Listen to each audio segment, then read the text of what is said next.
서울의 고등학교에서 있었던 일이래.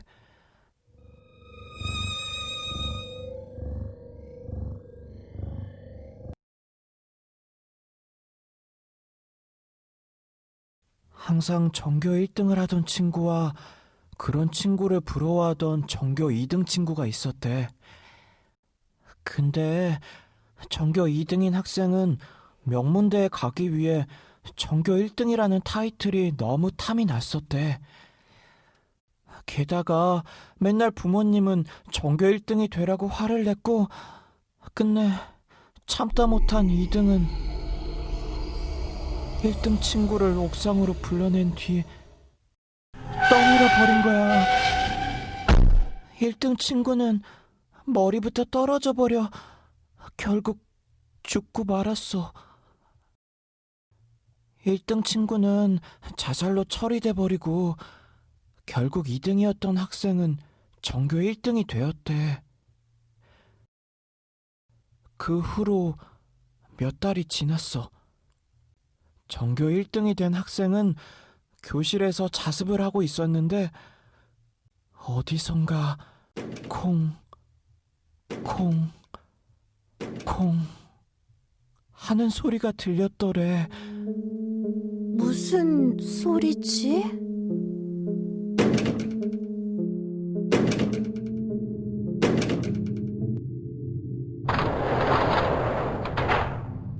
여기엔 없네.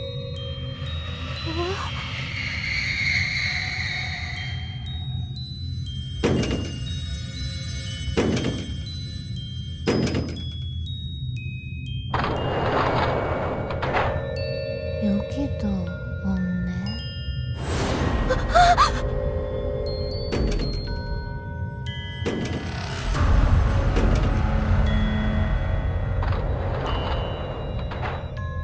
여기도? 점점 소리가 가까워지고 있었어. 학생은 너무 무서워서 복도를 쳐다도 못 보고 책상 밑으로 급히 숨었어. 뭔지는 모르겠지만 자기를 못 보고 지나가길 빌면서.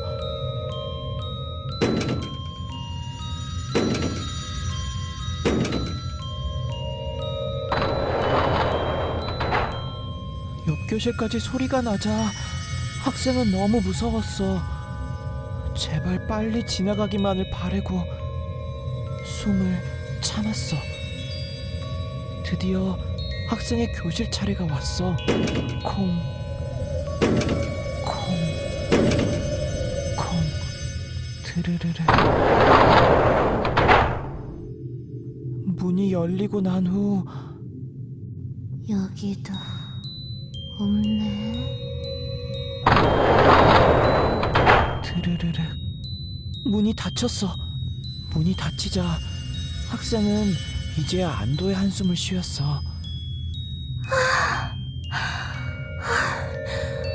갔나? 학생은 마침내 살았다고 생각하고 책상 밑에서 나오려고 했어. 그런데 그 순간 눈앞에 전교 1등이 노려보고 있던 거야. 옥상에서 떨어질 때 그대로의 거꾸로 선 모습으로. 여기에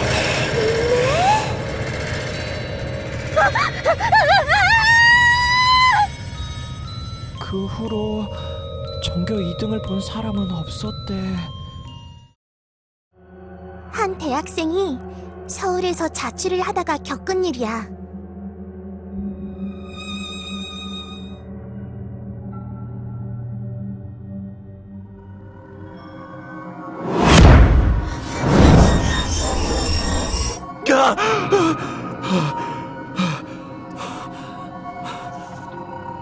이 대학생은 고향이 멀어서 자취방을 힘들게 구하고 있었는데 시세보다 엄청 싼 집을 소개받은 거야.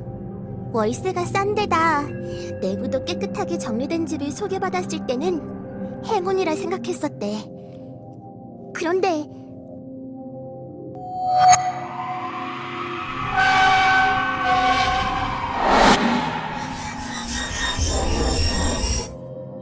대학생은 매일 밤 끔찍한 끔찍한 악몽과 가위에 시달렸어. 반복되는 악몽과 가위 눌림은 점점 심해져가고 대학생은 도대체 왜 이런지 알 수가 없었어. 답답한 마음에 대학생은 인터넷에 자신의 고민과 자신의 방 사진을 올렸어.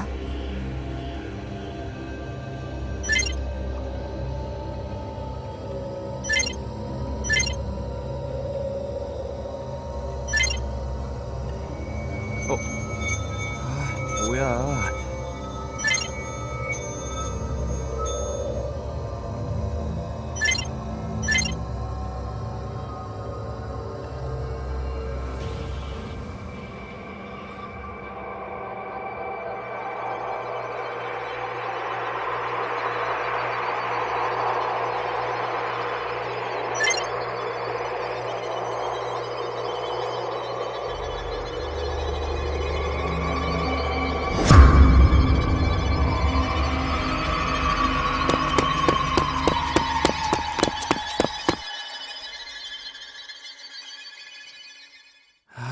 찝찝해서 다시 들어가지도 못하겠고. 아까 그 댓글 단 사람이 쪽지를 보냈네?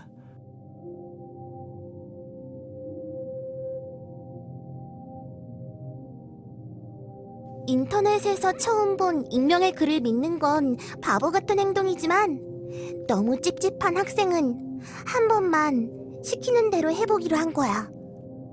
대학생은 동네 편의점에 가서 이렇게 말해보았대. 요앞 오피스텔에서 얼마 전에 안 좋은 일 나서 힘들었겠어요. 이렇게 말하자 아줌마는 경찰들이랑 기자들이 오고 난리가 나서 한동안 장사가 안 돼서 힘들었었다고 하면서 자취방의 진실을 털어놓았는데 대학생은 너무 충격적인 사실에 몸서리 칠 수밖에 없었어. 사실 그 방은 2004년에 잡힌 연쇄살인마가 11명의 여자를 죽인 장소였던 거야. 11명의 여자들을 죽이고 그 피를 뽑고 조각내던 방이었던 거야. 희생자들의 영혼은 대학생에게 무엇을 말하고 싶었던 것이었을까?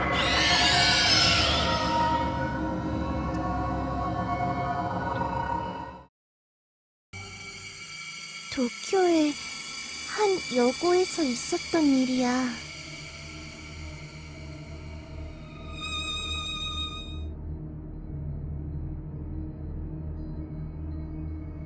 원래 명문학교였던 이곳은 몇 달 전부터 귀신이 나오는 학교라고 소문이 나고 있었대.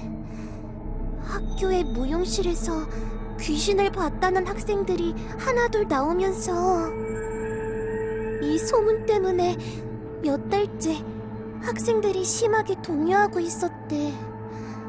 학생들은 학교 오기 무서워하고 수업에도 집중이 안 되고 선생님들이 학생들에게 이상한 헛소문을 신경 쓰지 말라며 몇 번이나 설득했지만 귀신이 나온다는 소문만 점점 크게 퍼져나갔어. 그러던 어느 날 선생님 한 분이 새로 부임하셨대. 체육전공 출신인 이 선생님은 학생들과 선생님들의 고민을 듣고 자신이 나서기로 했대. 귀신이 없다는 것을 증명하면 문제가 해결될 거라며 겁도 없이 무용실에서 밤새 지내기로 한 거지. 이 선생님은 음악을 크게 틀고 밤새 춤추며 시간을 보냈어.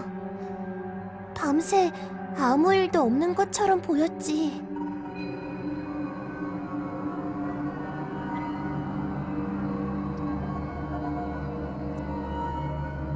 다음날 학생들 앞에 선생님이 나타났어. 얘들아, 내가 어제 밤새 무용실에 있었는데 귀신 같은 건 없었어. 너희들 이제 무서워하지 마. 선생님, 혼자 무용실에서 밤을 새셨다고요? 전신 거울 보면서 음악 틀고 밤새 춤을 추면서 보냈지. 선생님, 학교 무용실에는 거울이 없어요. 뭐?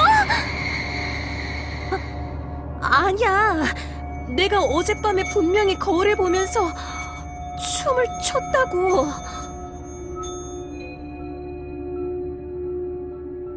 사실 학교 공사 때문에 무용실의 거울은 2달째 철거된 상태였던 거야.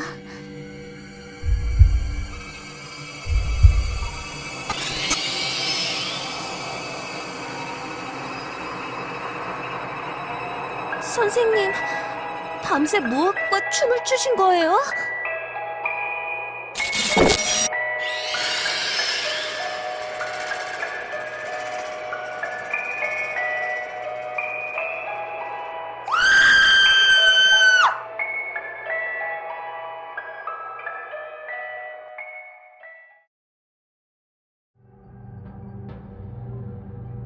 일 학기 중간고사 끝나고 나서 친구들이랑 MT를 갔었대. 시골에 있는 폐교를 개조한 수련원에 대학교 친구들끼리 물놀이 겸 간 거였는데 마침 그 중에 평소에 신기가 있는 친구가 있었대.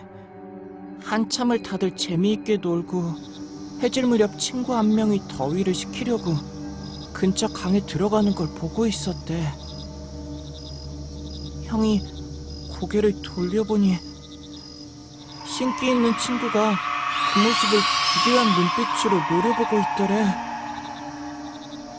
형 친구는 물속으로 점점 들어갔대. 종아리, 허벅지까지 물에 들어가고 있었는데 갑자기 신기 있는 친구가 막 소리를 지르면서 나오라고 하는 거야. 물속에 들어가던 친구는 놀라서 나왔는데 옆에 있던 형은 나오라는 그 모습이 너무 소름 끼쳤었대. 형이 왜 그렇게 소리를 질렀는지 조심스럽게 물어보니 그 신기 있는 친구가 말하기를 대범이가 물에 들어가는데 수평선에 검은 덩어리들이 둥실둥실 나타나는 거야. 뭔지 이상해서 자세히 보니까 사람 머리였던 거야.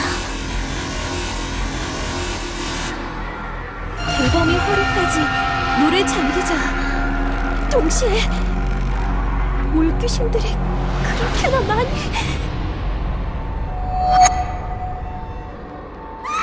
그 누나는 친구를 살려야겠다는 생각에 막 정신없이 소리쳤었대. 나중에 알고 보니 그 강가는 매년 물에 빠져 죽는 사람이 나오는 위험한 곳이어서 동네 사람들은 가까이 가지 않는 곳이었다고 해.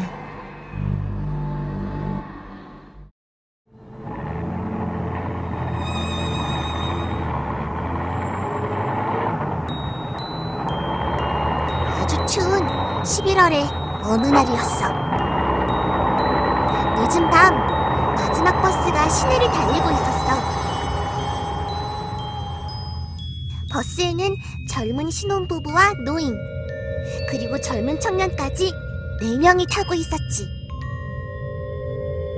정류장을 2개, 3개 지나고 4번째 정류장에 섰을 때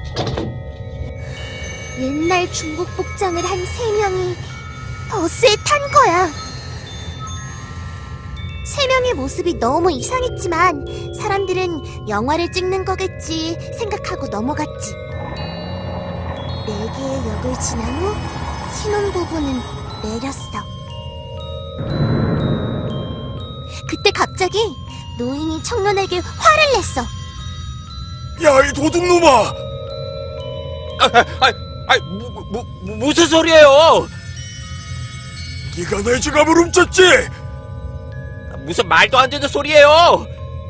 청년은 아니라고 했지만 노인은 계속 화를 냈고 결국 화가 난 버스기사는 2명을 같이 버스에서 쫓아내버렸어. 청년은 화가 머리끝까지 났어. 훔치지도 않은 누명에 막차를 놓쳐 걸어가야 했으니. 아니, 진짜 저한테 왜 그래요? 그때 노인이 말했어. 귀신이 3명, 사람도 3명이었어. 무슨 소리예요? 옛날 옷을 입은 3명 못 봤어? 봤는데 그게 무슨 상관이에요? 그 사람들 발이 없었어.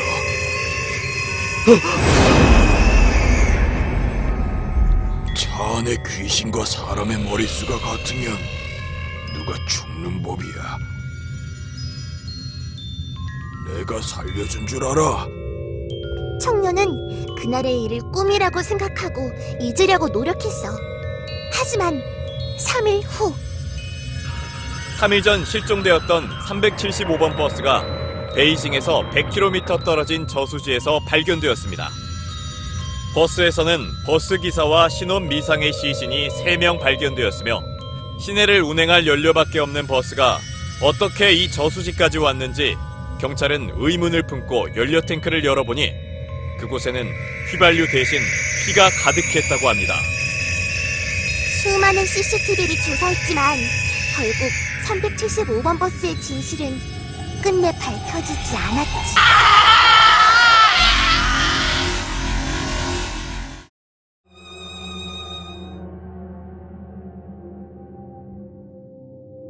신입생인 나래는 여행 동아리에 가입했었는데 여름방학에 맞춰 동아리 친구들끼리 MT를 가게 됐어. 보통 이런 MT는 먼저 가는 선발대와 조금 늦게 가는 후발대로 나눠지는데 나래는 선발대로 뽑힌 거야. 그런데 MT 출발하는 아침 외할머니가 갑자기 찾아오신 거야. 오늘 아무데도 가지 말고 집에 꼼짝 말고 있어. 왜? 나 MT 가는데 오늘? 집에 있으라면 그런 줄 알아. 꿈자리가 사납다며 못 나가게 하는 할머니가 마음에 걸리긴 했지만 대학교 첫 MT를 꼭 가고 싶은 나래는 몰래 집을 빠져나왔어. 이미 늦은 시각이라 서둘러 갔지만 목적지인 산장에는 친구들이 먼저 도착해 있더래.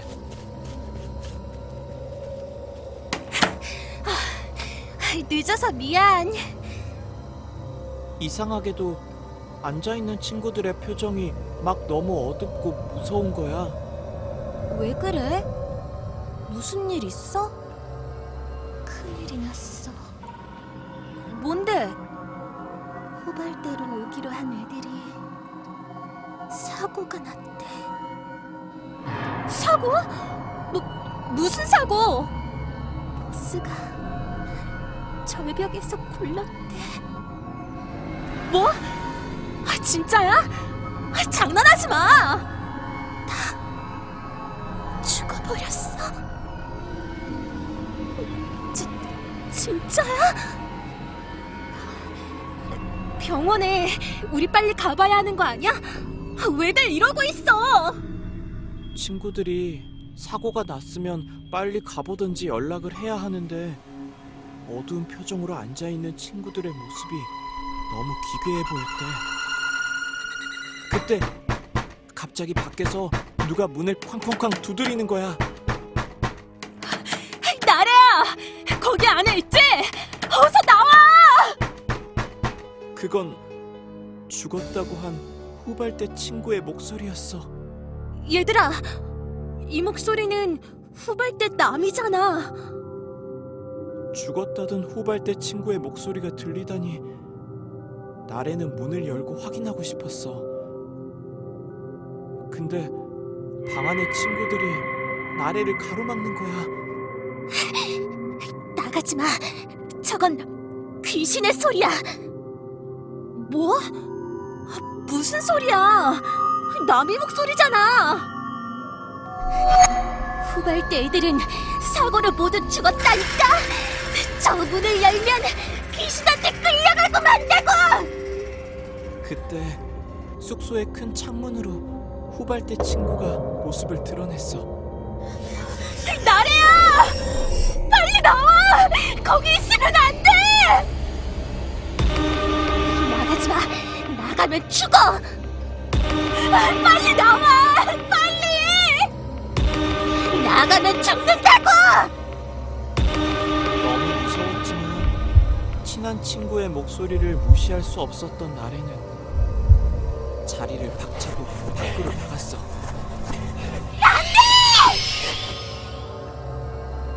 나래가 문을 열고 나간 곳에 후발트 친구들이 멀쩡한 모습으로 서 있는 거야.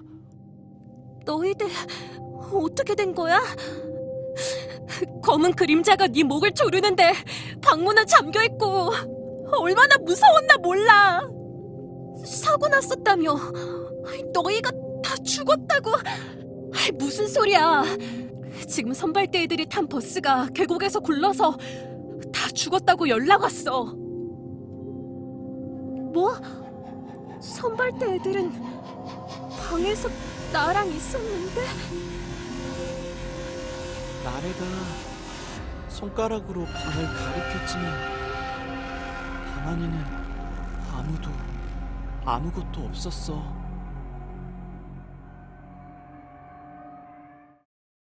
서울 외곽 관광지에 있는 오래된 모텔에서 알바를 하게 된 청년이 있었어.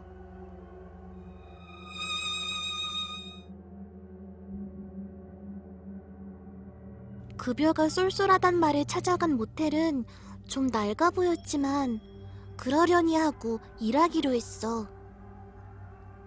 알바는 간단했어. 카운터에서 손님 받는 게 주된 일이었어.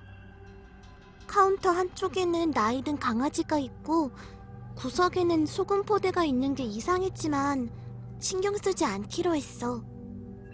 사장은 알바생에게 일하는 걸 알려줬어. 손님 받는 법, 카드나 현금 결제하는 법, 청소하고 그런 것들. 그리고 조심할 것들을 알려줬어. 새벽 12시부터 4시 사이에 혼자 오는 투숙객은 잘 체크해둬라. 강아지가 혹시 허공을 보고 마구 짖으면 무조건 자신에게 전화해라 같은. 알바생은 별 이상한 주의사항도 있네 하고 비웃었어. 사장이 간 후 알바생은 배운 대로 손님들을 받고 정리하고 일을 잘하고 있었어. 새벽 2시쯤 손님도 없고 졸립기도 해서 자판기에서 커피를 뽑아오는데 복도불이 깜빡이는 거야. 우두커니 바라보고 있는데 갑자기 소름이 끼치더래. 어둠 속에서 뭔가 나를 쳐다보고 있는 것 같은 이상한 느낌. 갑자기 강아지가 미친 듯이 막 짖는 거야. 사납게 짖는 강아지를 보자 알바생은 사장이 말했던 이상한 주의사항이 생각이 났어. 이거구나. 다급하게 사장에게 전화를 해서 강아지가 미친 듯이 짖고 있고 복도에 불도 깜빡인다고 놀란 마음에 횡설수설했어. 전화를 받은 사장은 한숨을 푹 쉬더니 당장 밖으로 나가 소금을 뿌리고 자기가 갈 때까지 모텔 안에 들어가지 말라고 말하는 거야. 전화를 끊은 알바는 당황스러웠지만 일단 사장이 시킨 대로 소금을 한 주먹 쥐고 밖으로 뛰쳐나와 자신의 몸에 뿌렸어. 그리고 찬바람을 맞으면서 사장을 기다리고 있는데 놀란 마음이 좀 가라앉고 있었어. 알바는 자기가 너무 예민했던 거 아닌가 싶고 아무것도 아닌 일에 겁먹고 뛰쳐나온 스스로가 우스꽝스러워서 다시 카운터로 돌아갔어. 그리고 CCTV를 걔가 짓기 시작한 때로 돌려보기로 했어.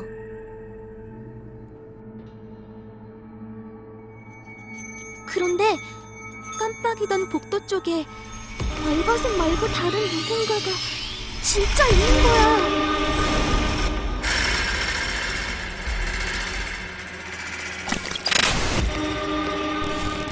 키 큰 여자는 카운터 앞에 멈추더니 머리를 쓱 놓는 거야.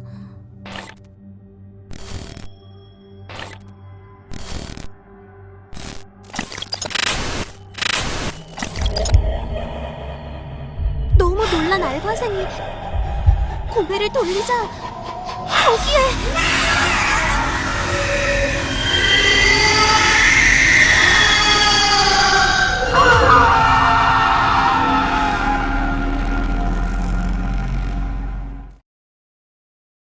미국의 인디애나 폴리스의 목사였던 제임스 워런 존슨.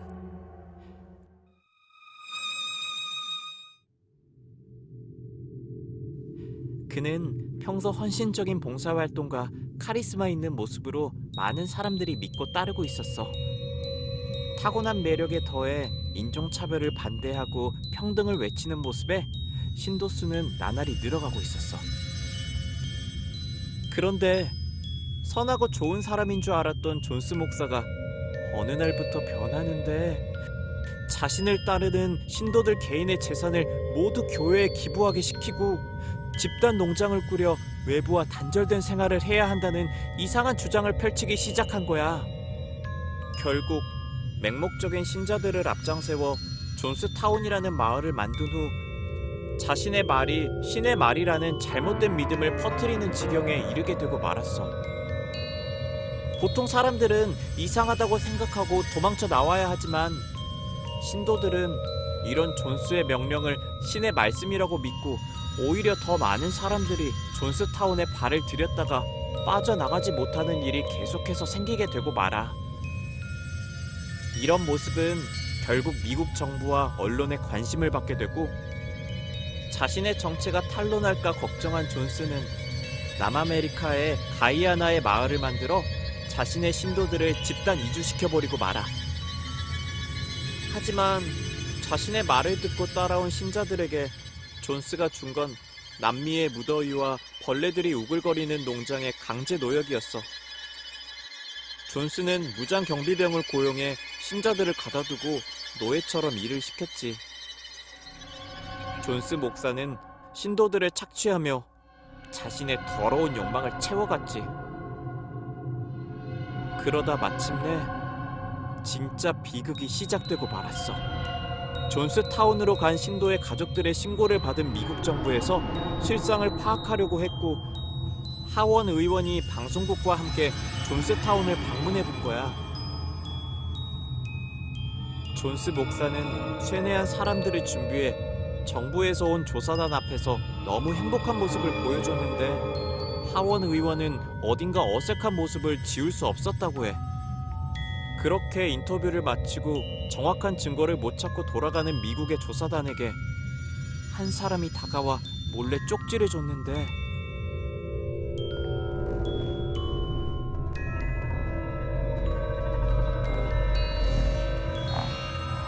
하원 의원은 분노해서 존스 목사에게 쪽지를 보여주며 진실을 요구했는데, 존스 목사는 진짜 얼굴을 드러내고 말았어.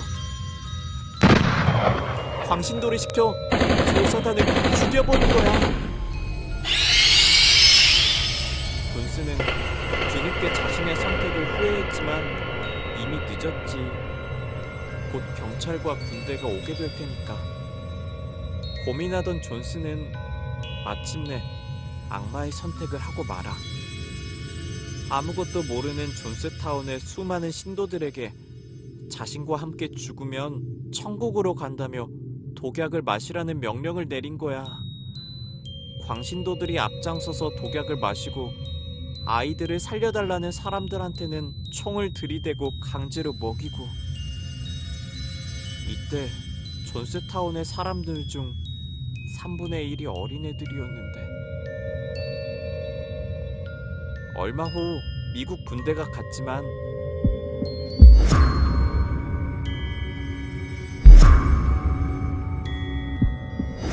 모두 죽은 뒤였어.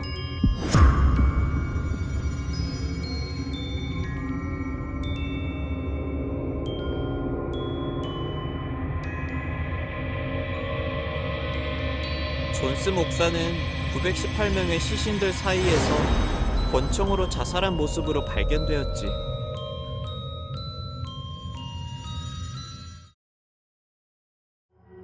나미코는 지방에서 올라와 도쿄의 대학교를 다니는 여학생이었어.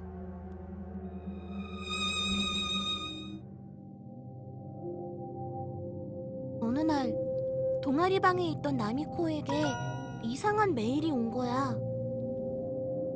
메일 제목이 나미코를 위해 준비했어 라고 돼 있었어. 발신인은 누군지 없이. 메일 제목이 이상하다고 느낀 나미코는 혼자 보기 찝찝해서 동아리 친구들에게 같이 봐달라고 했어. 친구가 대신해서 메일을 열었는데 메일에는 동영상이 첨부되어 있었어. 나미코, 이거 재생해볼게. 괜찮지? 친구가 동영상을 재생하자 화면에서는 좁은 방에서 괴상한 표정을 하고 우스꽝스러운 춤을 추는 영상이 나오고 있었어. 아, 이거 그냥 웃긴 영상인 것 같은데? 동아리 친구들은 킥킥거리고 웃기 시작했어. 그도 그럴 게 바보처럼 웃으면서 해괴한 모습의 춤을 추는 남자의 모습이 영상의 전부였으니까. 끌까? 웃어넘기던 친구들은 이제 그만 보려고 하는데 나미코가 공포에 질린 얼굴로 덜덜 떨고 있는 게 아니겠어? 나미코, 괜찮아? 나미코가 갑자기 엉엉 울기 시작하는 거야. 아, 왜 그래? 이게 뭐가 무섭다고 그래? 아, 괜찮아. 나미코가 울면서 이렇게 얘기하더래. 저기는 내 방이야. 그리고 침대 위에 누워있는 거 나야. 그 남자는 나미코가 자고 있는데 들어와서 동영상을 찍었던 거야.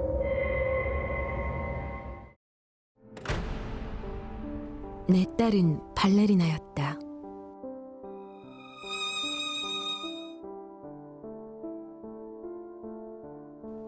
어려서부터 손꼽히는 실력과 아름다운 외모로 가족 모두의 기대를 받던 나의 자랑. 발레리나로서 승승장구하던 어느 날, 우리는 청천벽력 같은 소식을 듣고 말았다. 내 딸이 불치병에 걸렸다는 말도 안 되는 소식을. 딸과 나는 2년 넘게 최선을 다해 병마와 싸웠지만 너무 젊어서 병의 확산이 빨라서였을까. 병은 걷잡을 수 없이 내 딸의 몸을 잠식했다. 안타깝지만 앞으로 일주일 정도가 고비가 될 거라며 마음의 준비를 해두라는 의사의 말. 말도 안 돼. 엄마, 나 이제 얼마 안 남은 거 알아. 무슨 소리야? 그런 소리 마라. 나 마지막으로 춤을 추고 싶어. 전성기의 꿈을 간직하고 죽음을 맞이하고 싶다며 딸은 마지막으로 춤을 추는 것이 소원이라고 눈물을 흘렸다. 딸의 눈물 앞에 나는 엄마로서 할 수 있는 방법을 다 찾아보려 뛰어다녔고, 하다못해 용하다는 점쟁이까지 소개받아 찾아가게 되었다. 방법이 없을까요? 딸이 죽기 전에 춤추는 것이 소원이라는 거지? 그러고는 부적을 하나 써주더니 딸아이의 베개 속에 넣으라고 했다.